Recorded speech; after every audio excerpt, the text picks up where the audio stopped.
Ito ang Presidential Broadcast Service. Radyo Pilipinas. Radyo Publiko ng Bagong Pilipinas para sa Bagong Pilipino. Naghahatid ng mahahalagang balita at impormasyon na guugnay ng pamahalaan sa sambayanan. Tulay sa himpapawid ng serbisyo publiko. Radyo Pilipinas. Radyo Publiko. Ang boses ng Pangulo. Sa Iloilo. Radyo Pilipinas. 585 AM. Oras sa Radyo Pilipinas, Philippine Standard Time, alas 8:01 sa aga. Nagapanguna nga balita sa syudad, sa mga banwa, sa probinsya sa Iloilo, kagkaingon ng mga probinsya. Mga pananawon sa likod sa mga balita. Inyong mabatian sa Radyo Pilipinas Iloilo News. Mga balita na magasugata sa inyong nga aga. Ginbantayan, ginsunod, gintipon sa Radyo Pilipinas Iloilo News Team. Gikan sa hulot balitaan. Diretso sa inyong palamatian. Yari ang Radyo Pilipinas Iloilo News.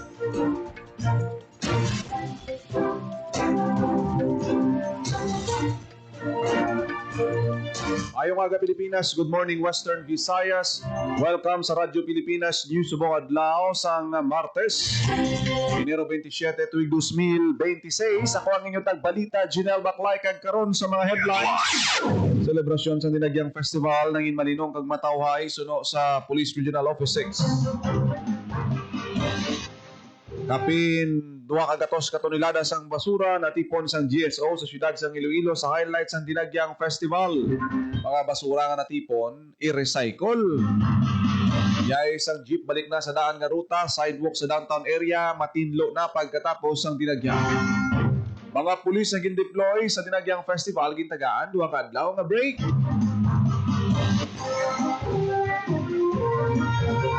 Korean Ambassador Lee Sang-hwa nag-courtesy call kay Iloilo Governor Defensor.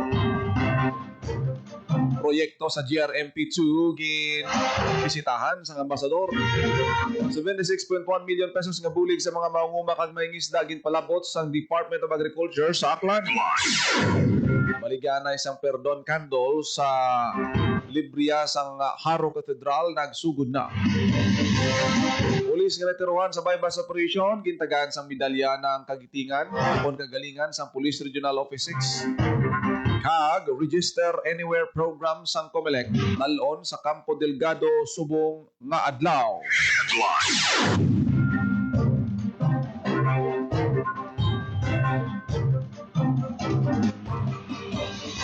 Oras sa Radyo Pilipinas, Philippine Standard Time, alas 8:05 sa aga kag karon sa detalye sa mga balita. Radyo Pilipinas News. Ipangin mula ni Police Regional Office 6 Director Josefino Ligan ang tanan ng mga personnel sa ilan nangin kontribusyon para mangin malinok ang matawa ang selebrasyon sang Dinagyang Festival 2026. Suno kay Ligan, naglabot sa masobra 350,000 ka pumuluyo ang nagsinadya sa 3 ka adlaw nga selebrasyon. Kagini ang nasecure sang kapulisan sa masangkad nga seguridad sang otoridad. Nagdubos ang masobra 40% ang 8 focus crimes sa 3 ka adlaw nga highlights sa selebrasyon kung ikumpara sa nagligan nga tuig. Wala man sang major related incidents nga na-record ang kapulisan. Inibangod sang maayo nga preparasyon kag koordinasyon sang tanan nga security forces kag sang lokal nga panguluhan sang syudad sang Iloilo. Radyo Pilipinas News. 2 kagatos katonelada sang basura natipon sang GSO sa syudad sang Iloilo sa highlights sang Dinagyang Festival. Radyo Pilipinas News. Sa balita ni Emma Rose Santiagudo. Daw kasubong lang nga wala sa natabong nga selebrasyon sa Dinagyang Festival sa Iloilo City sang Lunes sang aga. Matapos nga madasig nga natinluan sang street sweepers kag personnel sang General Services Office o kung GSO ang mga dalanon sa syudad. Hapang sa datos ng GSO, naglabot sa kapin 200 katonelada sang basura ang natipon sang GSO sa highlights ng Dinagyang Festival halin Huwebes sang gabi, tubtub Lunes sang aga. Suno kay Engineer Neil Ravena, pinuno sang GSO, yara sa 86 katoneladas ang basura nga ilang nga natipon sang Lunes lang sang aga. May 105 naman katonelada sila nga natipon halin sang Huwebes sang gabi, tubtub Sabado. Nagapanguna sa gihapon sa basura nga ilang nga natipon amo ang plastic ag food packaging. Madamo man sa nakolekta nga basura ang GSO sa ruta sang parada sa mga tribo halin sa Iloilo Freedom Grandstand sa city proper pakadto sa Iloilo Sports Complex sa La Paz. Ginpayag ni Ravenna nga mas madamo ang ilang nga basura nga nakolekta subong nga tuig kung ipaanggid sa tinalikdan nga tuig. Yara naman sa 327 ka personnel halin sa GSO, Beautification Department volunteers kag iban pa ang nagbuylog sa pagpanilo sa GSO sa mga dalanon sa syudad. Para sa Bagong Pilipinas, Emerald Santiago, Radyo Pilipinas, Radyo Pilipinas. Radyo Pilipinas News. Mga basura nga natipon sa Dinagyang Festival i-recycle sa GSO. Radyo Pilipinas. Radyo Pilipinas. Nakapanumbalok si Emerald Santiago sa balita. I-recycle ang mga basura nga natipon sa Dinagyang Festival sa General Services Office o kung GSO. Ini ang kinumpirma ni Engineer Neil Ravenna, pinuno sa GSO. Suno sa opisyal, i-recover anay ang basura antes ang ipaidalam sa proseso sang recycling sa Material Recovery Facility o kung MRF sang syudad sa Kalahunan, Mandurriao. Ang mga basura mahimo mangin ecoboards kag lubid nga magamit man sa paghiwat sa Dinagyang Festival. Suno kay Ravenna, kina-recycle nila ang basura agad magamit ini sa masunod naman nga Dinagyang Festival. Ginpayag niya nga ang lubid kag ecoboards nga ginpahamtangan sa stage sa Iloilo Freedom Grandstand ang produkto man sang ilang nga recycling. Mensahe naman ni Ravenna sa publiko nga maging responsable sa paghaboy sa ilang nga basura. Ginpayag niya nga ang pagdumala sa basura responsibilidad sang kada Ilonggo. Nagalaom naman siya nga sa masunod nga tuig ma-improve pagid nila ang waste management sa Dinagyang Festival. Para sa Bagong Pilipinas, Emerald Santiago, Radyo Pilipinas, Radyo Pilipinas. Radyo Pilipinas News. Downtown area, matinlo na pagkatapos ang dinagyang ruta sa mga salakyan. Balik naman sa normal. Radyo Pilipinas. Radyo Pilipinas. Sa detalye sang balita. Nahawa na mga dalanon sa downtown area sa city proper matapos ang dinagyang festival. Lalo pang man na malimpyo ang mga sidewalks kasunod sa temprano nga clearing kag pagpaninlo sa mga GSO personnel. Amat-amat naman nga napangkakas ang entablado sa judging area number 2 sa Werba na La Paz ang mga kiosko sa mayroong madalanon sa city proper area.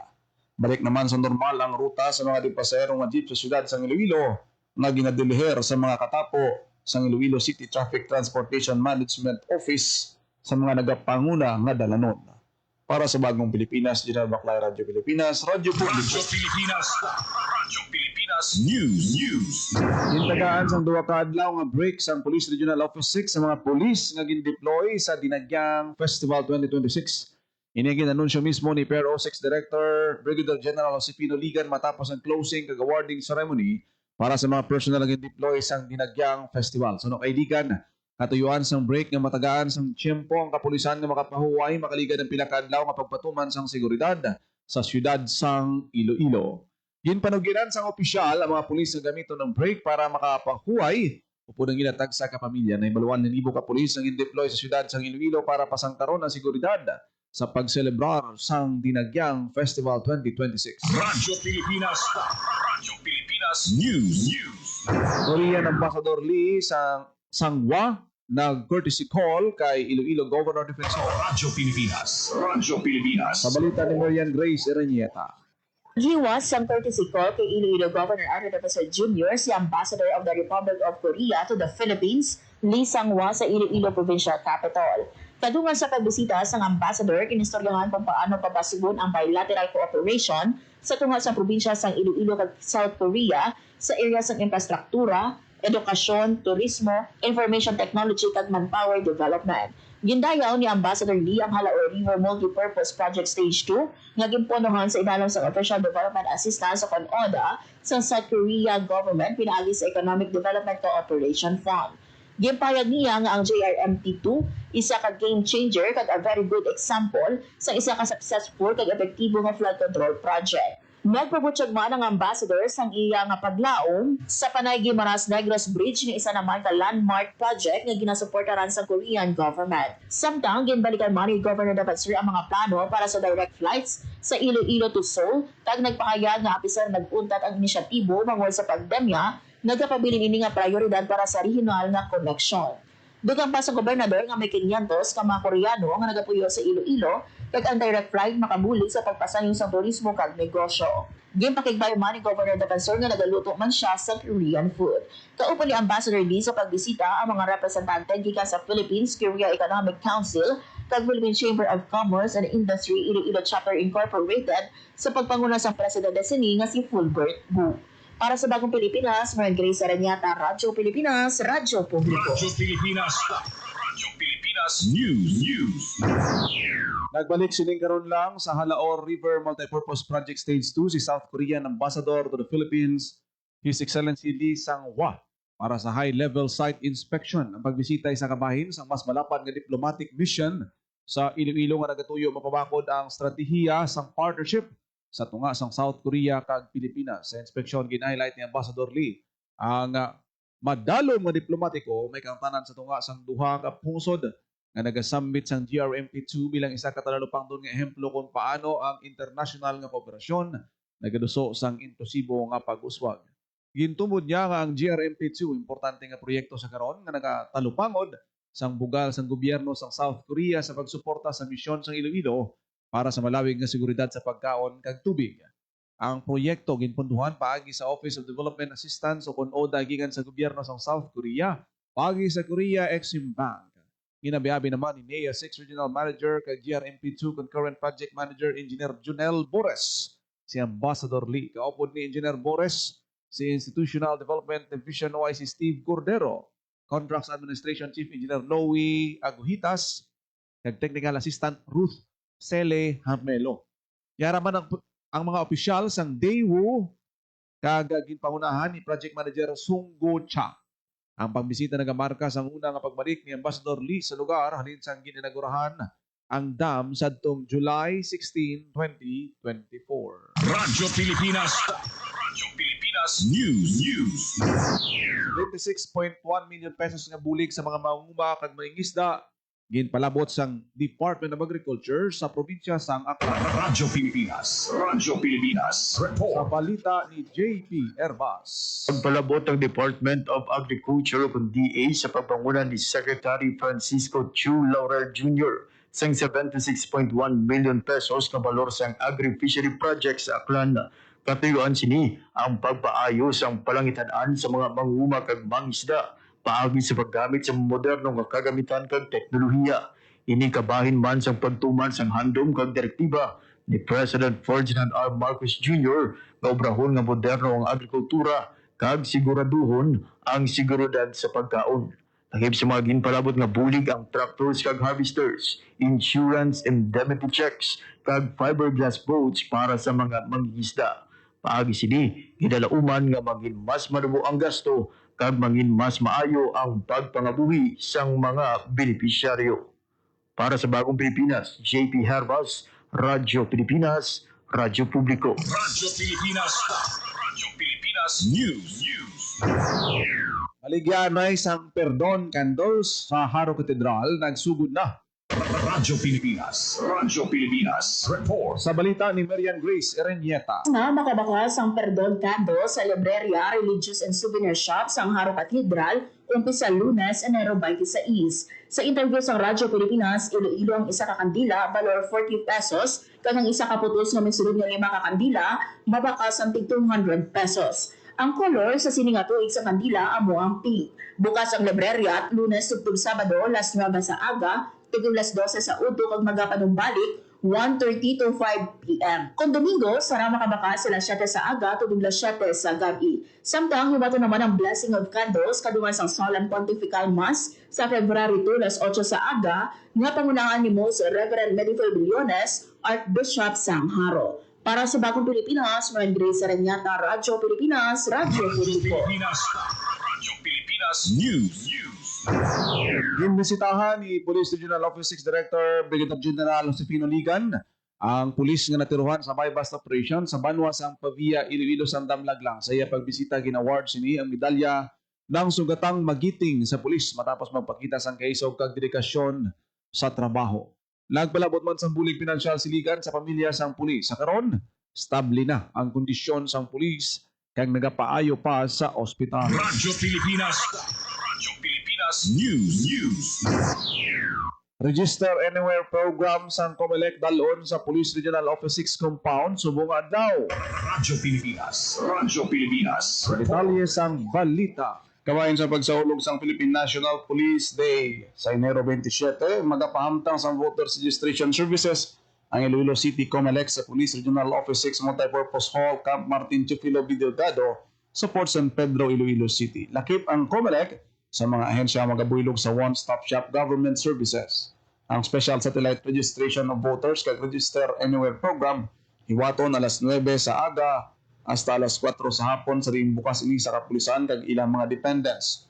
Paagi sini mabuligan ang kapulisan nga maka-update sa ilang records para sa nagilapit nga eleksyon labi na ang may malayo nga mga residents. Para sa Bagong Pilipinas, Janelle Baclay, Radyo Pilipinas, Radyo Publiko. Radyo Pilipinas News. Winhan lang nga kampiyon si Princess Angel Iscania Patnubay, grade 10 students ang Colegio de San Jose sa kategory C sa 29th Museo Iloilo Dinagyang on a Spot Painting Contest. Ang kompetisyon gin-organize ang Iloilo Cultural Research Foundation Incorporated kag isa sa ginabantayan nga aktibidad kada tuig. Suno sa 16 anyos nga young artist, pinagi sa iya entry luyag niya nga ipakita ang mga bugay sang Dios pagi sa imahe ni Senyor Santo Niño sa San Jose Church. Makitaan sa iya nangin painting ang kalingawan nga dinagyang matahong heritage sites, mga ginapabugal nga pagkaon kag ang kultura sa mga Ilonggo. Ginhala di Patnubay ang iya kadalagan kay Senyor Santo Niño sa iya ginikanan pamilya eskwelahan kag tanan ng mga Ilonggo. Antes ang iya kadalagan sa nasambit nga paindis-indis, si Patnubay ay nagdaog man sadto bilang first place winner sa Likhang Ayala 2024 kag sa ZSL Poster Making Contest sang 2025. Ang interes ni Patnubay sa pag-drawing kag painting nagsugod sang siya ang 3 pa lang katuig ang iya winning entry.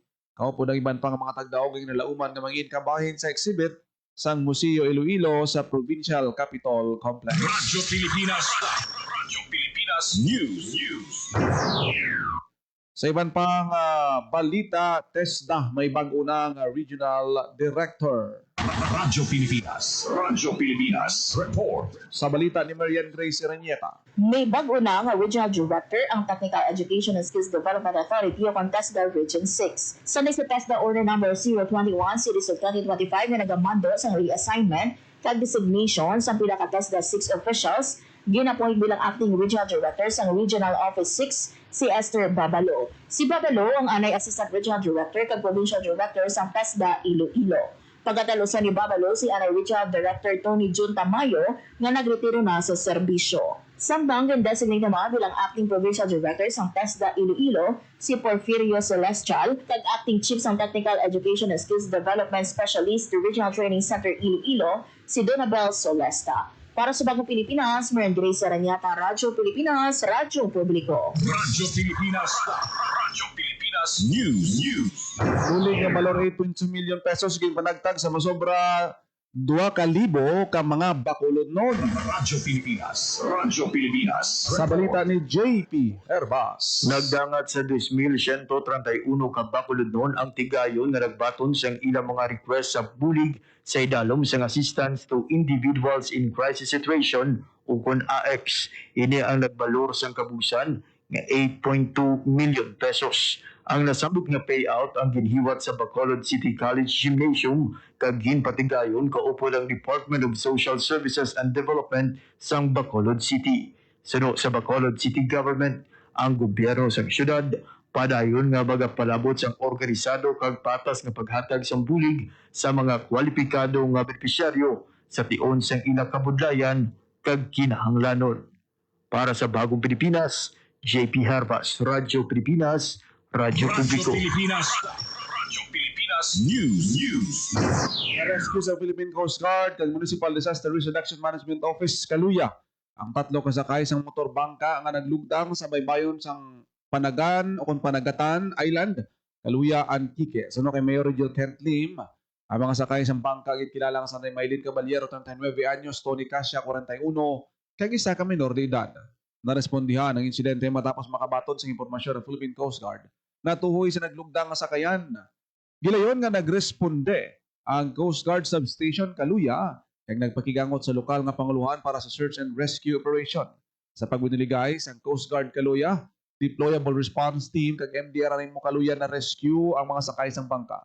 Nagpasalamat naman si Mayor Lim sa madasig nga pagresponde sang Philippine Coast Guard kag MGRRMO para masalbar ang mga sakay sang bangka. Radyo Pilipinas. Radyo Pilipinas News.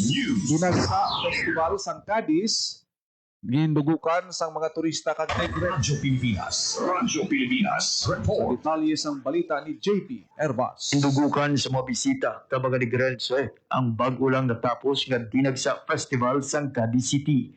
Ang kapistahan sang syudad isa kahalad sa mga Cadiznon kay Senyor Santo Niño de Cadiz nga ila patron.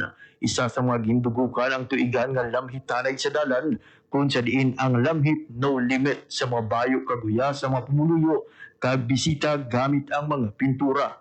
Ginbantayan man ang pagpasundayag sa 8 ka tribo sa street dance competition sa diin ginhingadan nga kampyon ang tribo Sikablon 4. Ang Dinagsa Festival hindi lang isa ka street party para sa mga Cadiznon.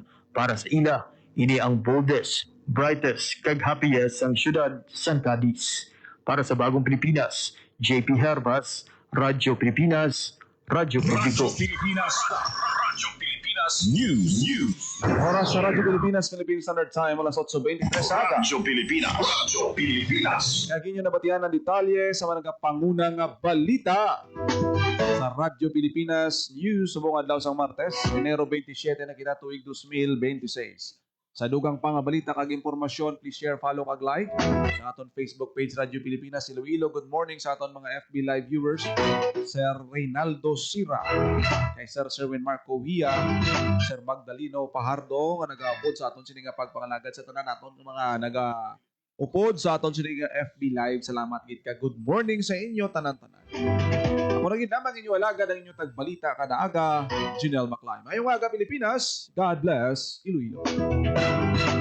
Ang inyong tulay sa himpapawid ng serbisyo publiko. Ang Presidential Broadcast Service, Radyo Pilipinas, Radyo Publiko. Radyo Pilipinas. Radyo Publiko.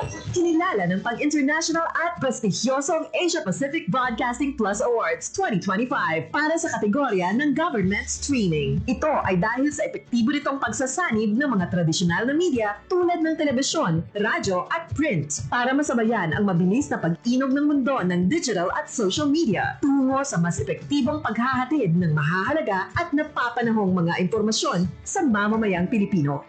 Kinilala rin ang Radyo Pilipinas dahil sa patuloy na pag-akyat ng rating. Ngayon ay matatag sa pang-4 na pwesto sa Mega Manila ayon sa pinakahuling Nielsen Radio Audience Measurement Survey. At sa social media, nakamit ang mahigit 2,000% pagtaas ng bilang ng mga sumusubaybay sa Radyo Pilipinas page sa unang bahagi ng 2025. Patunay ito na ang inyong Radyo Pilipinas Radyo Publiko ay tunay na kaagapay ng inyong pamahalaan sa paghahatid ng serbisyo sa mga mamamayang Pilipino. Mula sa aming lahat, sa ngalan ng inyong pamunuan at mga kawani ng Presidential Broadcast Service, kasama ang inyong mga himpilan ng Radyo Pilipinas sa buong kapuluan. Maraming salamat po sa inyong lahat, sa inyong pagtangkilik at pagkilala. Radyo Pilipinas. Radyo Publiko. Time to celebrate kulturang Pinoy. Tradisyon,